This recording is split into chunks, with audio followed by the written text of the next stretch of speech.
السلام علیکم ورحمۃ اللہ وبرکاتہ۔ امید ہے آپ سبھی ایمان اور صحت کے بہترین حالتوں میں ہوں گے۔ دورہ قرآن کے سفر میں آج ہم پارہ نمبر 13 کا آغاز کریں گے۔ اللہ کے نام کے ساتھ پارہ نمبر 13 کا آغاز کرتے ہیں۔ اعوذ باللہ من الشیطان الرجیم، بسم اللہ الرحمن الرحیم۔ رب اشرح لی صدری ویسر لی امری واحلل عقدۃ من لسانی یفقہوا قولی رب زدنا علما اللهم انفعنا بما علمتنا وعلمنا ما ينفعنا وزدنا علما رب یسر ولا تعسر وتمم بالخیر وبک نستعین آمین الہی آمین۔ پارہ 13 میں سورہ یوسف کی آیات 53 سے 111، سورہ رات مکمل اور سورہ ابراہیم کی آیات 1 سے 52 شامل ہیں۔ اس میں حضرت یوسف علیہ السلام کی کامیابی، ایمان کی حقیقت اور نبیوں کی دعوت پر روشنی ڈالی گئی ہے۔ سورہ یوسف کا بقیہ حصہ دیکھتے ہیں۔ آیت 53 سے 86 تک بات ہے حضرت یوسف علیہ السلام کی عزت کی بحالی۔ ما ابری نفسی، اور میں اپنے نفس کو برا نہیں کرتا، بے شک نفس تو برائی پر اکساتا ہے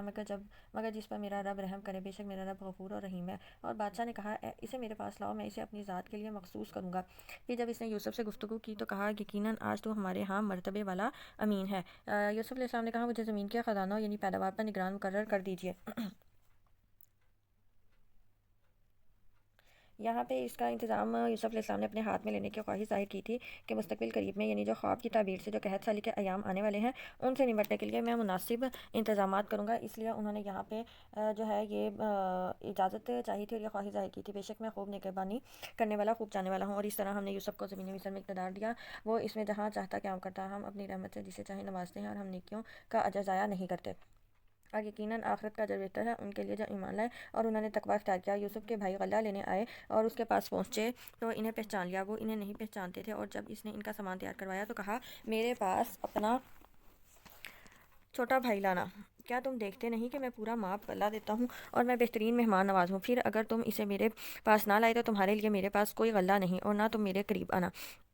انہوں نے کہا ہم عنقریب اس کے باپ کو اس بارے میں آمادہ کریں گے اور یقیناً ہم یہ کرنے والے ہیں۔ اور یوسف نے اپنے خادموں سے کہا کہ ان کی نقدی ان کے سامان میں رکھ دو، اور جب وہ اپنے اہل و عیال کی طرف پلٹیں تو اسے پہچان لیں، شاید وہ واپس آئیں۔ پھر جب وہ اپنے باپ کے پاس لوٹے تو انہوں نے کہا اے ہمارے ابا جان، آئندہ ہمارے لیے غلہ ممنوع ٹھہرا ہے، لہٰذا تو ہمارے ساتھ ہمارے بھائی کو بھیج کے ہم غلہ لائیں اور بے شک ہم اس کے محافظ ہیں۔ یعقوب علیہ السلام نے کہا کیا میں تمہیں اس کے بارے میں امین سمجھوں جیسے پہلے اس کے بھائی کے بارے میں سمجھا تھا، یعنی جیسے اس سے پہلے یوسف علیہ السلام کے بارے میں بھی تم نے یہی جملہ کہا تھا، میں نے تمہیں امین سمجھا تھا، چنانچہ اللہ ہی بہتر محافظ ہے اور وہ سب مہربانوں سے زیادہ رحم کرنے والا ہے۔ جب انہوں نے اپنا سامان کھولا تو اپنی پونجی پائی جو انہیں لوٹا دی گئی تھی، اور بولے ہمارے ابا جان ہمیں اور کیا چاہیے، یہ ہماری پونجی ہمیں لوٹا دی گئی ہے اور ہم اہل و عیال کے لیے غلہ لائیں گے اور اپنے بھائی کی حفاظت کریں گے اور ہم ایک اونٹ کا غلہ زیادہ لائیں گے۔ یہاں پہ انہیں مطلب جو انہوں نے یعنی یہ کہا تھا کہ بادشاہ کے اس حسن سلوک کے بعد اس نے ہماری خاطر تواضع بھی کی، ہماری پونجی بھی واپس کر دی، ہمیں اور کیا چاہیے، تو اس لیے انہوں نے یہاں پہ یہ کہا تھا کہ ہم اپنے بھائی کو لے کر جائیں گے اور ایک اونٹ کا غلہ جو ہے وہ زیادہ لائیں گے۔ یہ غلہ ملنا تو بہت آسان ہے۔ یعقوب علیہ السلام نے کہا میں اسے تمہارے ساتھ ہرگز نہیں بھیجوں گا یہاں تک کہ تم مجھے اللہ کا پختہ عہد دو، تم اس سے ضرور میرے پاس لاؤ گے سوائے اس کے کہ تم گھیر لیے جاؤ۔ پھر جب انہوں نے اپنا پختہ عہد دیا تو وہ بولا جو کچھ ہم کہتے ہیں اس پر اللہ ضامن ہے۔ اور اس نے کہا اے میرے بیٹو تم ایک ہی دروازے سے داخل نہ ہونا بلکہ متفرق دروازوں سے داخل ہونا۔ جب بنیامین سمیت 11 بھائی مصر جانے لگے تو یہ ہدایت دی کیونکہ ایک ہی باپ کے 11 بیٹے جو قد و قامت شکل و صورت میں بھی ممتاز ہوں جب اکٹھے ایک ہی جگہ کے ساتھ جائیں گے یا گزریں گے تو عموماً انہیں لوگ تعجب یا حسد کی نظر سے دیکھتے ہیں اور یہی نظر لگنے کا باعث بنتی ہے، چنانچہ انہیں بچانے کے لیے ایسی تدبیر کا حکم دیا گیا اور میں تمہیں اللہ کے حکم سے ذرا بھی کفالت نہیں کر سکتا، حکم تو اللہ کا ہی ہے، اس پر میں نے توکل کیا اور توکل کرنے والوں کو اسی پر توکل کرنا چاہیے۔ اور جب وہ داخل ہوئے جہاں سے ان کے باپ نے انہیں حکم دیا تھا اور وہ انہیں اللہ کے حکم سے ذرا بھی نہیں بچا سکتا تھا، مگر یعقوب کے دل میں ایک حاجت تھی سو وہ پوری کر چکا، اور بلا شبہ ہمارے تعلیم دینے کی وجہ سے وہ صاحب علم تھا، لیکن اکثر لوگ علم نہیں رکھتے۔ اور جب وہ یوسف کے پاس پہنچے تو انہوں نے اپنے سگے بھائی بنیامین کو اپنے پاس جگا دیا اور کہا بے شک میں تیرا بھائی ہوں، لہٰذا تو اس کا غم نہ کر جو کچھ وہ کرتے ہیں۔ یہاں پہ یعنی مفسرین کہتے ہیں کہ دو آدمیوں کو ایک کمرے میں ٹھہرایا گیا، یوں بنیامین جب اکیلے رہ گئے تو یوسف علیہ السلام نے انہیں تنہا الگ ایک کمرے میں رکھا، پھر خلوت میں ان سے باتیں کہیں اور انہیں پچھلی باتیں بتلا کر کہا کہ ان کے بھائیوں نے میرے ساتھ جو کچھ کیا اس پر تم غم نہ کرو، اور بعض کہتے ہیں کہ بنیامین کو روکنے کے لیے جو ہیلہ اختیار کرنا تھا اس سے بھی انہیں آگاہ کر دیا تھا تاکہ وہ پریشان نہ ہوں۔ پھر جب یوسف نے ان کا سامان تیار کر دیا تو اپنے بھائی کے سامان میں ایک پیالہ رکھ دیا، پھر ایک پکارنے والے نے پکارا اے قافلے والو یقیناً تم چور ہو۔ وہ ان کی طرح متوجہ ہو کر بولے کیا تم چیز گم پاتے ہو؟ تم کیا چیز گم پاتے ہو؟ انہوں نے کہا ہم بادشاہ کا پیالہ گم پاتے ہیں اور جو شخص اسے لائے اس کے لیے اونٹ پر غلہ ہے۔ اور میں اس کا ضامن ہوں۔ وہ بولے اللہ کی قسم یقیناً تمہیں علم ہے کہ ہم اس ملک میں فساد کرنے نہیں آئے اور نہ ہم چور ہیں۔ انہوں نے کہا پھر اس چور کی کیا سزا ہے اگر تم جھوٹے ہوئے؟ وہ بولے اس یہ سزا ہے کہ جس کے سامان میں وہ پیالہ پایا جائے وہ شخص اس کا بدلہ ہے، اور ہم ظالموں کو اسی طرح سزا دیتے ہیں۔ چنانچہ یوسف اپنے بھائی کے بورے سے پہلے ان کے بوروں کی تلاشی لینے لگا، یعنی پہلے دوسرے بھائیوں کی تلاشی لی، پھر اپنے بھائی کی طرف وہ آئے، پھر اس نے اپنے بھائی یعنی بنیامین کے بورے سے وہ پیالہ نکال لیا۔ اسی طرح ہم نے یوسف کے لیے تدبیر کی، وہ اس بادشاہ کے قانون کی روح سے تو اپنے بھائی کو نہیں رکھ سکتا تھا مگر یہ کہ اللہ چاہے، ہم جس کو چاہیں درجے بلند کرتے ہیں، اور ہر صاحب علم کے اوپر ایک زیادہ علم والا ہے۔ انہوں نے کہا اگر اس نے چوری کی ہے تو اس سے پہلے اس کے بھائی نے بھی چوری کی تھی۔ چنانچہ یوسف نے یہ بات اپنے دل میں چھپائی اور ان پر ظاہر نہ کی، اور دل میں کہا تم بدترین درجے پر ہو اور اللہ خوب جانتا ہے جو تم بیان کرتے ہو۔ انہوں نے کہا اے عزیز، بے شک اس کا باپ بوڑھا بڑی عمر کا ہے، چنانچہ آپ اس کی جگہ ہم میں سے کسی کو پکڑ لیں، بے شک ہم آپ کو احسان کرنے والوں میں سے دیکھتے ہیں۔ یوسف نے کہا اللہ پناہ دے کہ جس شخص کے پاس ہم نے اپنی چیز پائی ہے اس کے سوا کسی اور کو پکڑیں، یعنی ہم انصاف کا تقاضا پورا کرتے ہوئے اسی کو پکڑیں گے جس کے پاس سے چیز ملی ہے، تب بے شک ہم ظالم ہوئے۔ پھر جب وہ اس سے نا امید ہو گئے تو الگ ہو کر مشورہ کیا۔ ان کے بڑے نے کہا تمہیں علم نہیں کہ بے شک تمہارے باپ نے تم سے اللہ کا پختہ عہد لیا ہے اور اس سے پہلے یوسف کے بارے میں بھی تم کوتاہی کر چکے ہو، چنانچہ میں تو اس سرزمین کو ہرگز نہیں چھوڑوں گا یہاں تک کہ میرا باپ مجھے حکم دے یا اللہ میرے لیے فیصلہ کر دے، اور وہ بہترین فیصلہ کرنے والا ہے۔ تم اپنے باپ کے پاس واپس آؤ اور کہو ہمارے بجان بے شک آپ کے بیٹے نے چوری کی ہے اور ہم نے وہی گواہی دی تھی جو ہمیں علم تھا اور ہمیں غیب کی خبر نہیں، اور آپ اس بستی والے سے پوچھ لیں جس میں ہم رہے اور اس قافلے سے بھی جس میں ہم آئے، بے شک ہم سچے ہیں۔ یعقوب علیہ السلام نے کہا حقیقت یہ نہیں بلکہ تمہارے دلوں نے ایک بری بات آراستہ کر دی ہے، چنانچہ صبر ہی بہتر ہے، شاید اللہ ان سب کو میرے پاس لے آئے، بے شک وہی علیم اور حکیم ہے۔ اور وہ ان سے پھرا اور بولا ہے افسوس یوسف پر، اس کی آنکھیں غم سے سفید ہو گئی اور وہ غم سے بھرا ہوا تھا۔ بیٹے بولے اللہ کی قسم آپ یوسف کو سدا یاد کرتے ہیں یہاں تک کہ آپ غم سے گھل کر مرنے کے قریب ہو جائیں یا ہلاک ہونے والوں میں سے ہو جائیں۔ اس نے کہا میں تو اس پریشانی اور غم کا شکوہ اللہ ہی سے کرتا ہوں اور میں اللہ ہی کی طرف سے جانتا ہوں جو تم نہیں جانتے۔ آگے آیت 87 سے 111 میں بات ہے حضرت یوسف اور بھائیوں کا ملاپ۔ اے میرے بیٹو تم جاؤ اور یوسف اور اس کے بھائی کو ڈھونڈو اور اللہ کی رحمت سے مایوس نہ ہونا، بے شک اللہ کی رحمت سے تو کافر ہی مایوس ہوا کرتے ہیں۔ پھر جب وہ یوسف کے پاس پہنچے تو انہوں نے کہا اے عزیز، ہمیں ہمارے اہل و عیال کو تکلیف پہنچی ہے اور ہم ناقص پونجی لائے ہیں، چنانچہ آپ ہمیں پورا معاف دیں اور ہم پر صدقہ خیرات کریں، یقیناً اللہ صدقہ خیرات کرنے والوں کو جزا دیتا ہے۔ اس نے کہا کیا تمہیں معلوم ہے کہ تم نے یوسف اور اس کے بھائی کے ساتھ کیا کیا کیا تھا جب تم نادان تھے؟ وہ بولے کیا واقعی تو یوسف ہی ہے؟ اس نے کہا ہاں میں یوسف ہی ہوں اور یہ میرا بھائی ہے، یقیناً اللہ نے ہم پر احسان کیا، بے شک جو شخص تقوی اختیار کرے اور صبر کرے تو اللہ نیکیوں کا اجر ضائع نہیں کرتا۔ انہوں نے کہا اللہ کی قسم یقیناً اللہ نے تجھے ہم پر فضیلت دی اور بلا شبہ ہم ہی خطا کار تھے۔ یوسف علیہ السلام نے کہا تم پر آج کوئی ملامت نہیں۔ یوسف علیہ السلام نے یعنی یہاں پہ ان کو معاف کر دیا، اللہ تمہاری مغفرت کرے اور وہ ارحم الراحمین ہے۔ تم میری یہ قمیض لے جاؤ اور اسے میرے باپ کے چہرے پر ڈال دو، وہ بینا ہو جائیں گے، اور تم اپنے اہل و عیال کو میرے پاس لاؤ۔ اور جب قافلہ مصر سے چلا تو ان کے باپ نے کہا بے شک میں یوسف کی مہک پاتا ہوں، اگر تم مجھے بہکا ہوا نہ کہو۔ یعنی ادھر یہ قمیض لے کر قافلہ جو مصر سے چلا، ادھر یعقوب علیہ السلام کو اللہ تعالیٰ کی طرف سے اعجاز کے طور پر یوسف علیہ السلام کی خوشبو آنے لگی۔ یہ اس بات کا اعلان تھا کہ اللہ کے پیغمبر کو بھی جب تک اللہ کی طرف سے اطلاع نہ پہنچے پیغمبر بے خبر ہوتا ہے، چاہے بیٹا اپنی شہر کے کسی کنویں میں ہی کیوں نہ ہو۔ جب اللہ انتظام فرما دے تو مصر جیسے دور دراز علاقے سے بھی بیٹے کی خوشبو آ جاتی ہے۔ ان کے پاس موجود لوگ بولے اللہ کی قسم بلا شبہ آپ اپنی قدیم غلطی پر ہیں۔ یہاں پہ مطلب ان کا یہ تھا کہ وہ محبت اور جنون کی شدت اتنی زیادہ ہے کہ آپ اپنے بیٹے یوسف کو ابھی بھی ویسے ہی محسوس کرتے ہیں۔ پھر جب بشارت دینے والا آیا اس نے وہ قمیض اس کے چہرے پر ڈالی تو وہ یعقوب علیہ السلام پھر سے بینا ہو گیا۔ اس یعقوب نے کہا کیا میں نے تم سے نہیں کہا تھا کہ بے شک میں اللہ کی طرف سے وہ جانتا ہوں جو تم نہیں جانتے؟ انہوں نے کہا اے ہمارے بجان ہمارے لیے ہمارے گناہوں کی مغفرت مانگے، بے شک ہم ہی خطا کار تھے۔ یعقوب علیہ السلام نے کہا ان قریب میں اپنے رب سے تمہارے لیے مغفرت مانگوں گا، بے شک وہی خوب بخشنے والا خوب رحم کرنے والا ہے۔ چنانچہ جب وہ یوسف کے پاس پہنچے تو اس نے اپنے ماں باپ کو اپنے پاس جگہ دی اور کہا تم مصر میں داخل ہو جاؤ، یہاں تم امن سے رہو اگر اللہ نے چاہا۔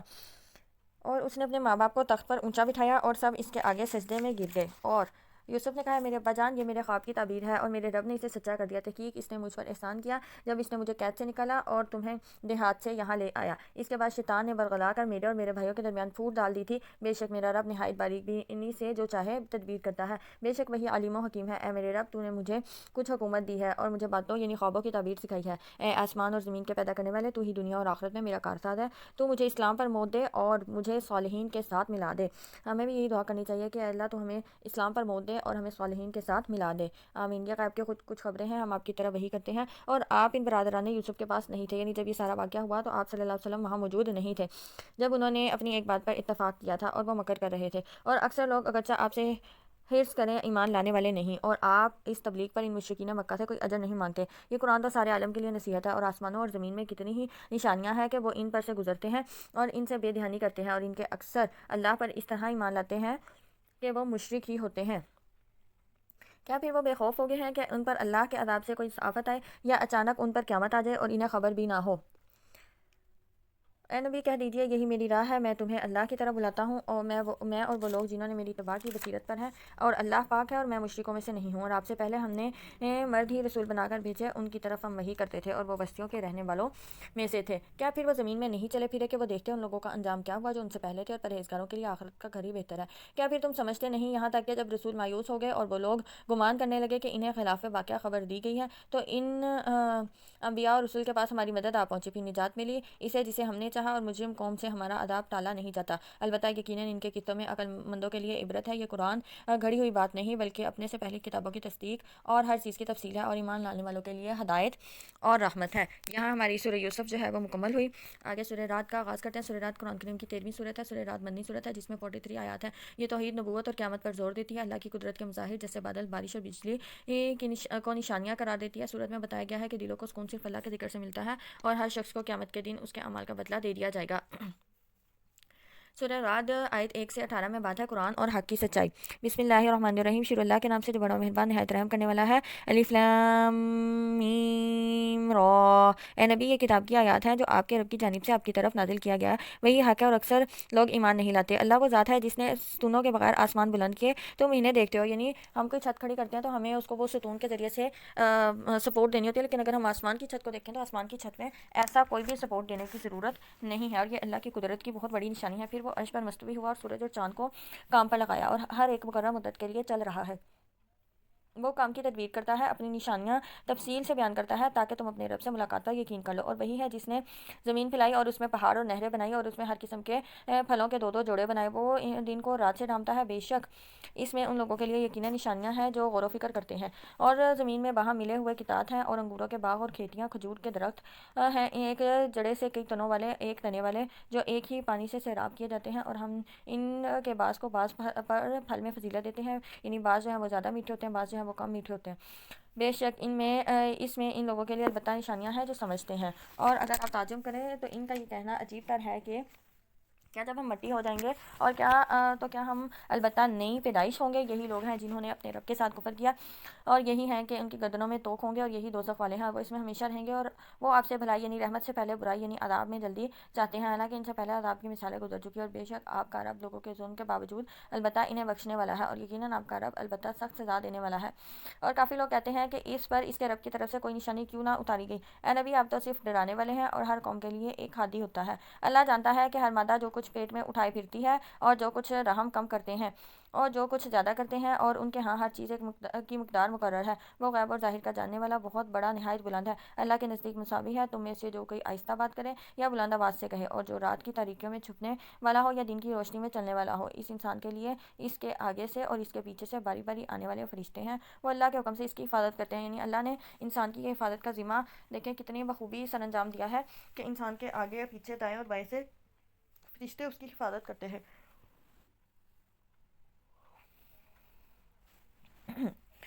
اچھا جی،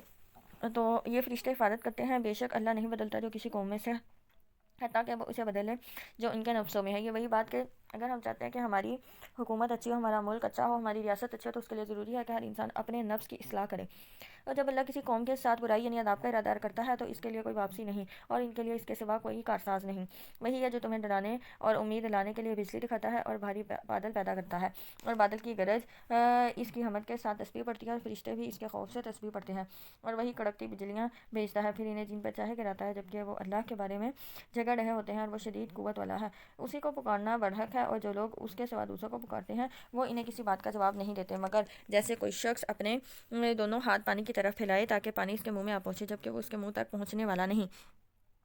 یعنی جو اللہ کو چھوڑ کر دوسروں کو مدد کے لیے پکارتے ہیں ان کی مثال ایسے ہے جیسے کوئی شخص دور سے پانی کی طرف اپنی دونوں ہتھیلیوں کو پھیلا کر پانی سے کہے کہ تو میرے منہ تک آ جا۔ ظاہر سی بات ہے کہ پانی ایک بے شعور مایا ہے، اسے پتہ نہیں کہ ہتھیلیاں پھیلانے والے کی حاجت کیا ہے، اور نہ اسے یہ پتہ کہ مجھ سے وہ اپنے منہ تک آنے کا مطالبہ کر رہا ہے۔ تو ایسے ہی جو اللہ کے سوا دوسروں کو مدد کے لیے پکارتے ہیں ان کا پکارنا بھی بالکل ایسے ہی ہے، اور اللہ ہی کو سجدہ کرتا ہے جو کوئی آسمانوں میں ہے اور زمین میں ہے، خوشی سے یا ناخوشی سے، اور ان کے سائے بھی صبح اور شام سجدہ کرتے ہیں۔ اے نبی کہہ دیجیے آسمان اور زمین کا رب کون ہے؟ کہہ دیجیے اللہ، اور کہیے کیا پھر تم نے اللہ کے سوا ایسے حمایتی بنا رکھے ہیں جو اپنے نفع نقصان کے بھی مالک نہیں؟ کہہ دیجیے کیا اندھا اور دیکھنے والا برابر ہو سکتے ہیں، یا کیا اندھیرے اور روشنی برابر ہو سکتے ہیں؟ کیا انہوں نے اللہ کے لیے ایسے شریک ٹھہرا رکھے ہیں کہ انہوں نے اللہ کی مخلوق جیسی کوئی مخلوق بنائی ہے، پھر وہ مخلوق ان پر متشبہ ہوگی؟ کہہ دیجیے اللہ ہی ہر چیز کا خالق ہے اور وہ یکتا نہایت غالب ہے۔ اللہ نے آسمان سے پانی نازل کیا تو ندی نالے اپنی اپنی گنجائش کے مطابق بہہ نکلے، پھر سیلاب ابھرا ہوا جھاگ اوپر لے آیا، اور ان کے دھاتوں میں سے کوئی جنہیں زیور یا سامان بنانے کے لیے آگ میں تپاتے ہیں اس طرح کا جھاگ اٹھتا ہے۔ اسی طرح اللہ حق اور باطل کی مثال بیان کرتا ہے۔ یہاں پہ یہ مثال بیان کی گئی ہے۔ دوسری مثال ہے کہ تانبے، پیتل، سیسے یا سونے چاندی کو زیور یا سامان وغیرہ بنانے کے لیے آگ میں تپایا جاتا ہے تو اس پر بھی جھاگ آ جاتا ہے۔ اس جھاگ سے مراد میل کچیل ہے جو ان دھاتوں کے اندر ہوتا ہے۔ آگ میں تپانے سے وہ جھاگ کی شکل میں اوپر آ جاتا ہے، پھر یہ جھاگ بھی دیکھتے ہی دیکھتے ختم ہو جاتی ہے اور دھات کی اصلی شکل رہ جاتی ہے۔ تو یہاں پہ حق اور باطل کی مثال بھی ایسے ہی ہے، حق جو ہے وہ قائم رہتا ہے جبکہ جو باطل ہے وہ مٹ جانے والا ہے۔ اسی طرح اللہ حق اور باطل کی مثال بیان کرتا ہے، چنانچہ جو جھاگ ہے تو وہ سوکھ کر ظاہر ہو جاتا ہے، اور جو چیز انسانوں کو فائدہ دیتی ہے سو وہ زمین میں باقی رہتی ہے۔ اللہ اسی طرح مثالیں بیان کرتا ہے، جنہوں نے اپنے رب کا حکم مانا ان کے لیے بھلائی ہے، اور جنہوں نے اس کا حکم نہ مانا بلا شبہ ان کے پاس وہ سب کچھ جو زمین میں ہو اور اس کی مثل بھی اس کے ساتھ اور بھی تو ضرور وہ اسے فدیہ میں دے دیں۔ یہی لوگ ہیں کہ ان کے لیے برا حساب ہے اور ان کا ٹھکانہ جہنم ہے، اور وہ برا ٹھکانہ ہے۔ سورہ رعد آیت 19 سے 43 میں بات ہے اللہ کی قدرت اور توحید۔ کیا پھر وہ شخص جو جانتا ہے کہ یقیناً جو کچھ آپ کے رب کی طرف سے آپ پر نازل کیا گیا وہی حق ہے، اور وہ اس شخص کی مانند ہو سکتا ہے جو اندھا ہے؟ بس عقل والے ہی نصیحت پکڑتے ہیں، وہ جو اللہ کا وعدہ پورا کرتے ہیں اور پختہ وعدہ نہیں توڑتے، اور جو جوڑتے ہیں وہ چیز جسے اللہ نے جوڑنے کا حکم دیا، اور وہ اپنے رب سے ڈرتے ہیں اور برے حساب سے گھبراتے ہیں، اور جنہوں نے اپنے رب کے چہرے کی طلب کے لیے صبر کیا اور نماز قائم کی، اور ہمارے دیے ہوئے پوشیدہ اور ظاہر طور پر ہمارے دیے ہوئے رزق میں سے پوشیدہ اور ظاہر طور پر خرچ کیا، اور وہ برائی کو بھلائی سے دفع کرتے ہیں، انہی لوگوں کے لیے آخرت کا گھر ہے جو کہ ہمیشہ کے باغ ہیں جن میں وہ داخل ہوں گے، اور وہ بھی جو ان کے باپ دادا اور ان کی بیویوں ان کی اولاد میں سے صالح ہوئے۔ اور فرشتے جنت کے ہر دروازے سے ان کے پاس آئیں گے اور کہیں گے تم پر سلام ہو، اس لیے کہ تم نے صبر کیا، لہذا آخرت کا گھر بہت خوبصورت ہے۔ اور جو لوگ اللہ کے عہد کو پختہ کرنے کے بعد توڑ دیتے ہیں وہ چیز قطع کرتے ہیں جسے اللہ نے جوڑنے کا حکم دیا ہے، اور وہ زمین میں فساد کرتے ہیں، انہی لوگوں کے لیے لعنت ہے اور ان کے لیے آخرت کا بہت برا گھر ہے۔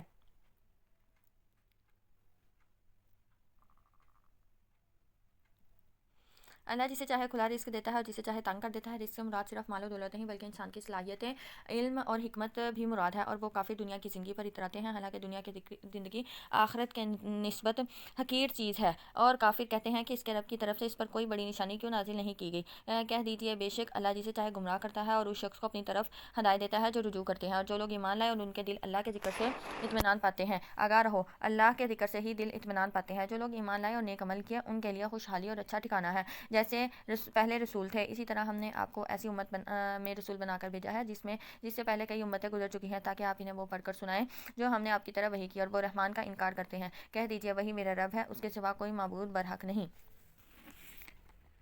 مشرکین مکہ رحمان کے لفظ سے بڑا بکتے تھے۔ صلح حدیبیہ کے موقع پر بھی جب انہوں نے بسم اللہ الرحمن الرحیم کے الفاظ لکھے گئے تو انہوں نے کہا کہ یہ رحمان الرحیم کیا ہے، ہم نہیں جانتے، تو اس لیے پھر بسم کا اللہم لکھوایا گیا تھا۔ تو یہاں پہ کہا جا رہا ہے کہ رحمان اللہ ہی ہے جو رحم کرنے والا بہت رحیم و کریم ہے، جبکہ وہ اللہ کی اس صفت کا انکار کرتے تھے۔ کہہ دیجیے وہی میرا رب ہے، اس کے سوا کوئی معبود برحق نہیں، میں نے اسی پر توکل کیا اور اسی کی طرف میرا لوٹنا ہے۔ اور اگر بلا شبہ قرآن ایسا ہوتا کہ اس کے ذریعے سے پہاڑ چلائے جاتے یا اس میں زمین قطع کی جاتی یا اس سے مردے بلوائے جاتے تو بھی کفار ایمان نہ لاتے، بلکہ سارا معاملہ یعنی سارا کا سارا اختیار اللہ ہی کے پاس ہے۔ کیا پھر ایمان والوں نے ابھی تک نہیں جانا کہ اگر اللہ چاہتا تو سبھی لوگوں کو ہدایت دے دیتا، اور جنہوں نے کفر کیا ان کے کرتوتوں پر انہیں آفت پہنچتی رہے گی یا ان کے گھروں کے قریب اترے گی یہاں تک کہ اللہ کا وعدہ آ پہنچے۔ بے شک اللہ اپنے وعدے کے خلاف نہیں کرتا، اور اے نبی بلا شبہ یقیناً آپ سے پہلے رسولوں کا مذاق اڑایا گیا تو میں نے کافروں کو ڈھیل دی، پھر میں نے انہیں پکڑ لیا، پھر میرا عذاب کیسا عبرت ناک تھا۔ کیا پھر وہ اللہ جو ہر نفس پر نگران ہے، جو اس نے کمایا، اس کی مانند کوئی غیر اللہ ہو سکتا ہے؟ اور انہوں نے اللہ کے شریک ٹھہرائے ہیں۔ کہہ دیجئے ان کے کمالات اور نام تو لو، کیا تم اللہ کو اس چیز کی خبر دیتے ہو جسے وہ زمین میں نہیں جانتا؟ یعنی کیا کوئی ایسی چیز ہے جس کو اللہ زمین میں نہ جانتا ہو؟ بلکہ ظاہر لفظ کے اعتبار سے تم شریک ٹھہراتے ہو، بلکہ کافروں کے لیے ان کا مکر خوشنما بنا دیا گیا اور انہیں راہ حق سے روک دیا گیا، اور جسے اللہ گمراہ کرے اس کے لیے کوئی بھلائی نہیں، کوئی ہادی نہیں، اور ان کے لیے دنیا کی زندگی میں عذاب ہے اور آخرت کا عذاب تو سخت ترین ہے، اور انہیں اللہ کے عذاب سے بچانے والا کوئی نہیں۔ جس جنت کا متقی لوگوں سے وعدہ کیا گیا ہے ان کی صفت یہ ہے کہ اس کے نیچے نہریں جاری ہیں، اس کے پھل اور اس کے سائے دائمی ہیں۔ یہ ان لوگوں کا انجام ہے جو متقی ہوئے، اور کافروں کا انجام آگ ہے۔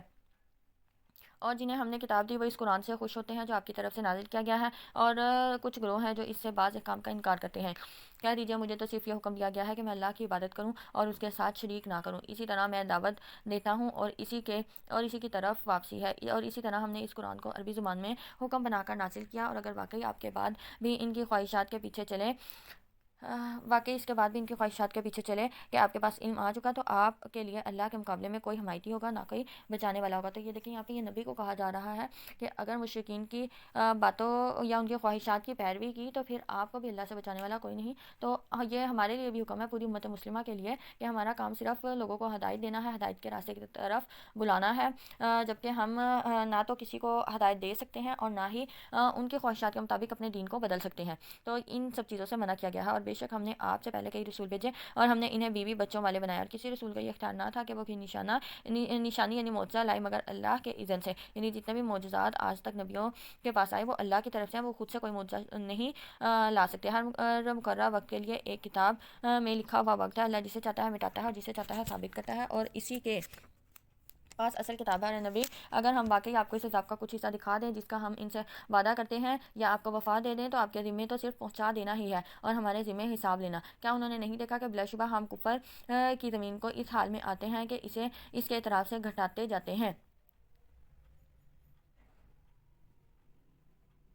یعنی عرب کی سرزمین میں مشرکین بتدریج کم ہو رہے ہیں اور اسلام کو غلبہ حاصل ہو رہا ہے، تو یہاں پہ اس لیے کہا کہ ہم اس کے طرف سے گھٹاتے جاتے ہیں، یعنی اسلام پھیل رہا ہے اور اللہ حکم کرتا ہے، کوئی اس کے حکم کی روگردانی کرنے والا نہیں، وہ جلد حساب لینے والا ہے۔ اور بے شک وہ لوگ بری تدبیریں کر چکے جو ان سے پہلے تھے، بس اللہ ہی کے لیے ساری تدبیریں ہیں، وہی جانتا ہے جو کچھ ہر نفس کماتا ہے، اور جلد ہی کفار جان لیں گے کہ آخرت کا اچھا گھر کس کے لیے ہے۔ اور کافر کہتے ہیں کہ تم رسول نہیں ہو، آپ کہہ دیجئے میرے اور تمہارے درمیان اللہ ہی گواہ کافی ہے، اور وہ شخص بھی جس کے پاس کتاب کا علم ہے۔ یہاں سورہ رات مکمل ہوئی، آگے ہم سورہ ابراہیم کا آغاز کرتے ہیں۔ بسم اللہ الرحمن الرحیم، شروع اللہ کے نام سے جو بڑا مہربان نہایت رحم کرنے والا ہے۔ سورہ ابراہیم قرآن کی 14ویں سورت ہے جو مکی ہے، اس میں 52 آیات ہیں۔ اس میں توحید، رسالت اور قیامت کے بارے میں بیان کیا گیا ہے۔ ابراہیم علیہ السلام کی دعا ذکر کی گئی ہے جس میں انہوں نے اپنی اولاد کے لیے ہدایت اور امن کی دعا کی۔ سورت میں اللہ کی نعمتوں کا ذکر اور ناشکری کرنے والوں کا انجام بیان کیا گیا ہے۔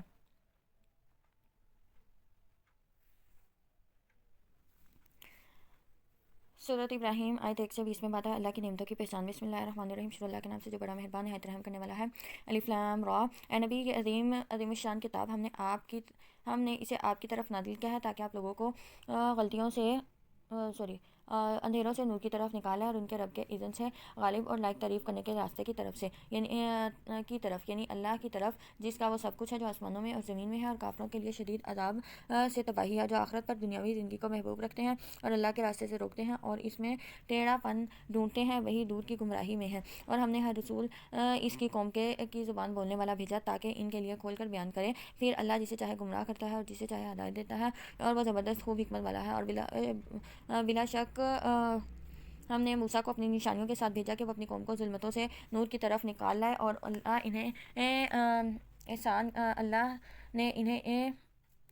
انہیں اللہ کے احسان یاد دلا، بے شک ان میں البتہ ہر صابر اور شاکر کے لیے نشانیاں ہیں۔ اور جب موسیٰ نے اپنی قوم سے کہا اپنے اوپر اللہ کی نعمت یاد کرو، جب اس نے تمہیں آل فرعون سے نجات دی، وہ تمہیں سخت عذاب دیتے تھے، تمہارے بیٹے ذبح کرتے اور تمہاری بیٹیوں کو زندہ چھوڑ دیتے، اور اس میں تمہارے رب کی طرف سے عظیم آزمائش تھی۔ اور جب تمہارے رب نے آگاہ کر دیا کہ اگر تم شکر کرو گے تو یقیناً تمہیں مزید دیا جائے گا، اور اگر تم کفر کرو گے تو بلا شبہ میرا عذاب بہت شدید ہے۔ یعنی اگر آپ چاہتے ہیں کہ آپ کے پاس نعمت زیادہ ہو تو اس کا زیادہ سے زیادہ شکر ادا کرنا شروع کر دیں۔ اور موسیٰ نے کہا اگر تم کفر کرو گے اور وہ سب لوگ بھی جو زمین میں ہیں تو بے شک اللہ بے پرواہ اور لائق تعریف ہے۔ کیا تمہیں ان کی خبر نہیں پہنچی جو تم سے پہلے تھے، یعنی قوم نوح اور عاد اور ثمود، اور جو ان کے بعد ہوئے جنہیں صرف اللہ جانتا ہے؟ ان کے پاس ان کے رسول کلی نشانیاں لے کر آئے تو انہوں نے اپنے ہاتھ اب اپنے منہوں میں لوٹا لیے اور وہ بولے بے شک ہم اسے نہیں مانتے جو تمہارے ہاتھ بھیجا گیا ہے، اور جس چیز کی طرف تم ہمیں بلاتے ہو اس میں ہمیں اضطراب میں ڈالنے والا شک ہے۔ اور ان کے رسولوں نے کہا کیا تمہیں اللہ کے بارے میں شک ہے جو آسمان اور زمین کا پیدا کرنے والا ہے؟ وہ تمہیں بلاتا ہے کہ تمہارے گناہ معاف کر دے اور تمہیں مقررہ وقت تک مہلت دے۔ اور وہ کہنے لگے تم ہمارے جیسے بشر ہی تو ہو اور تم چاہتے ہو کہ ہمیں ان معبودوں سے روک دو جن کی ہمارے باپ دادا عبادت کرتے تھے، لہٰذا ہمارے پاس کوئی کھلی دلیل یعنی معجزہ لے آؤ۔ ان کے رسولوں نے ان سے کہا باقی ہم تمہارے جیسے ہی بشر ہیں، لیکن اللہ اپنے بندوں میں سے جس پر چاہتا ہے احسان کرتا ہے، اور ہمیں یہ اختیار نہیں کہ اللہ کے حکم کے بغیر ہم تمہارے پاس کوئی نشانی یعنی کوئی معجزہ لے کر آئیں۔ معجزہ اللہ ہی کی طرف سے ہوتا ہے، اس میں کسی رسول کا کوئی اختیار نہیں، اور مومنوں کو اللہ پر ہی توکل کرنا چاہیے۔ اور ہمارے پاس کیا عذر ہے کہ ہم اللہ پر توکل نہ کریں جبکہ وہ ہمیں ہماری راہیں دکھا چکا ہے، اور ہم ان اعطاؤں پر ضرور صبر کریں گے جو تم ہمیں دیتے ہو۔ پس توکل کرنے والوں کو اللہ پر ہی توکل کرنا چاہیے۔ اور کافروں نے اپنے رسولوں سے کہا کہ ہم تمہیں اپنی زمین سے ضرور نکال دیں گے یا تم ضرور ہمارے دین میں لوٹ آؤ گے۔ چنانچہ ان کے رب نے ان کی طرف وحی کی کہ ہم ظالموں کو ضرور ہلاک کر دیں گے، ان کے بعد ہم ضرور تمہیں اس زمین میں آباد کریں گے۔ یہ انعام اس کے لیے ہے جو میرے حضور کھڑا ہونے سے ڈرا اور میری وعید سے ڈرا، اور انہوں نے فتح مانگی اور ہر سرکش اناد رکھنے والا ناکام ہوا، اور اس کے آگے جہنم ہے اور وہاں اسے پیپ کا پانی پلایا جائے گا جسے وہ گھونٹ گھونٹ پیے گا مگر حلق سے نہ اتار سکے گا، اور ہر طرف سے اس کو موت آئے گی جبکہ وہ مرے گا نہیں، اور اس کے آگے نہایت سخت عذاب ہوگا۔ جن لوگوں نے اپنے رب کے ساتھ کفر کیا ان کے نیک اعمال کے وسار راہ کسی ہے جس پر آندھی کے دن زور کی ہوا چلی، اور جو کچھ انہوں نے کمایا وہ اس پر کوئی قدرت نہیں رکھیں گے، یہی برے درجے کی گمراہی ہے۔ کیا آپ نے نہیں دیکھا کہ بے شک اللہ نے آسمانوں اور زمین کو حق کے ساتھ پیدا کیا ہے؟ اگر وہ چاہے تو تمہیں لے جائے اور نئی مخلوق لے آئے، اور اللہ کے لیے یہ کام کچھ مشکل نہیں۔ آگے آیت 21 سے 34 میں بات ہے پچھلی قوموں کے انجام سے سبق۔ اور وہ سب لوگ اللہ کے سامنے کھڑے ہوں گے تو کمزور لوگ ان سے کہیں گے جو دنیا میں تکبر کرتے تھے ہم تو تمہارے تابع تھے، پھر کیا تم ہم سے اللہ کا کچھ عذاب دور کر سکتے ہو؟ وہ کہیں گے اگر اللہ ہمیں ہدایت دیتا تو ہم ضرور تمہیں بھی ہدایت کرتے۔ اگر اب ہمارے لیے برابر ہے خواہ ہم روئیں پیٹیں یا صبر کریں، ہمارے لیے بھاگنے کی کوئی جگہ نہیں۔ اور جب جنت یا جہنم کے معاملے کا فیصلہ کر دیا جائے گا تو شیطان کہے گا بے شک اللہ نے تم سے سچا وعدہ کیا تھا اور میں نے تم سے جو وعدہ کیا تھا اس کی میں نے خلاف ورزی کی اور میرا تم پر کوئی زور نہ تھا۔ یعنی جب شیطان اللہ کے عذاب کو، اللہ کے فیصلے کو دیکھ لے گا تو پھر وہ اس طرح سے مکر جائے گا مگر یہ کہ میں نے تمہیں دعوت دی تھی تو تم نے میری بات مان لی، چنانچہ تم مجھے ملامت نہ کرو اور اپنے آپ کو ملامت کرو، میں تمہارا فریاد رس نہیں اور نہ تم میرے فریاد رس ہو، اور بلا شبہ میں تو اس کا انکار کرتا ہوں جو تم اس سے پہلے اللہ کا شریک ٹھہراتے تھے، بے شک ظالموں کے لیے دردناک عذاب ہے۔ اور جو لوگ ایمان لائے اور انہوں نے نیک عمل کیے وہ ایسی جنتوں میں داخل کیے جائیں گے جن کے نیچے سے نہریں جاری ہوں گی، وہ اپنے رب کے اذن سے ہمیشہ وہاں رہیں گے، وہاں ان کی ملاقات کی دعا سلام ہوگی۔ اے نبی کیا آپ نے نہیں دیکھا کہ اللہ نے کلمہ طیبہ اسلام کی کیسی مثال بیان کی ہے؟ وہ ایک پاکیزہ درخت کی طرح ہے، اس کی جڑ مضبوط اور اس کی شاخیں آسمان میں ہیں، وہ ہر وقت اپنے رب کے حکم سے اپنا پھل لاتا ہے، اور اللہ لوگوں کے لیے مثالیں بیان کرتا ہے تاکہ وہ نصیحت پکڑیں۔ اور کلمہ خبیثہ کفر و شرک کی مثال ہے، ایک خبیث درخت کسی ہے کہ اسے زمین سے اکھاڑ دیا جاتا ہے اور اس کے لیے کوئی قرار نہیں۔ اے ایمان والو، اللہ ایمان والوں کو قول ثابت یعنی کلمہ توحید سے دنیا کی زندگی اور آخرت میں ثابت قدم رکھتا ہے، اور اللہ ظالموں کو گمراہ کر دیتا ہے۔ اللہ جو چاہتا ہے وہ کرتا ہے۔ کیا آپ نے ان لوگوں کو نہیں دیکھا جنہوں نے اللہ کی نعمت کو کفر سے بدل ڈالا اور اپنی قوم کو ہلاکت کے گھر میں لے جا اتارا، یعنی جہنم میں؟ وہ اس میں داخل ہوں گے اور وہ بدترین ٹھکانہ ہے، اور انہوں نے اللہ کے شریک بنائے تاکہ وہ لوگوں کو اس کے راستے سے بہکا دیں۔ کہہ دیجئے تم فائدہ اٹھاؤ دنیا میں، پھر یقیناً تمہاری واپسی آگ کی طرف ہے۔ کہہ دیجئے میرے ان بندوں میں سے جو ایمان لائے کہ وہ نماز قائم کریں گے، ہم نے انہیں جو رزق دیا ہے اس میں سے چھپا کر اور اعلانیہ طور پر خرچ کریں گے، اس سے پہلے کہ وہ دن آئے جس میں نہ ہو سودا بازی اور نہ کوئی دوستی کام آئے۔ اللہ وہ ذات ہے جس نے آسمانوں اور زمین کو پیدا کیا اور آسمان سے پانی نازل کیا، پھر اس نے اس پانی کے ذریعے سے تمہارے لیے بطور رزق پھل نکالے اور تمہارے لیے کشتیاں مسخر کی تاکہ سمندر میں اس کے حکم سے چلیں، اور تمہارے لیے دریا مسخر کیے اور تمہارے لیے سورج اور چاند مسخر کیے جو مسلسل چل رہے ہیں، اور تمہارے لیے دن اور رات کو مقرر کیا، اور اس نے تمہیں ہر وہ چیز دی جو تم نے اس سے مانگی تھی، اور اگر تم اللہ کی نعمتیں گنو تو انہیں شمار نہ کر سکو گے، بے شک انسان بڑا ظالم نہایت ناشکرا ہے۔ اور جب ابراہیم نے کہا ہے میرے رب اس شہر مکہ کو امن والا بنا دے اور مجھے اور میری اولاد کو بت پرستی سے بچائے رکھنا ہے، میرے رب بے شک انہوں نے بہت سے لوگ گمراہ کیے، پھر جو میری اتباع کرے تو یقیناً وہ میرا ہے، اور جو میری نافرمانی کرے تو بلا شبہ تو غفور و رحیم ہے۔ اے ہمارے رب بے شک میں نے اپنی کچھ اولاد ایک بے زراعت وادی میں بسائی اور تیرے محترم گھر کعبے کے پاس، اے میرے رب تاکہ وہ نماز قائم کرے، چنانچہ تو بعض لوگوں کے دل ان کی طرف مائل ہونے والے کر دے اور انہیں ہر قسم کے پھلوں سے رزق دے۔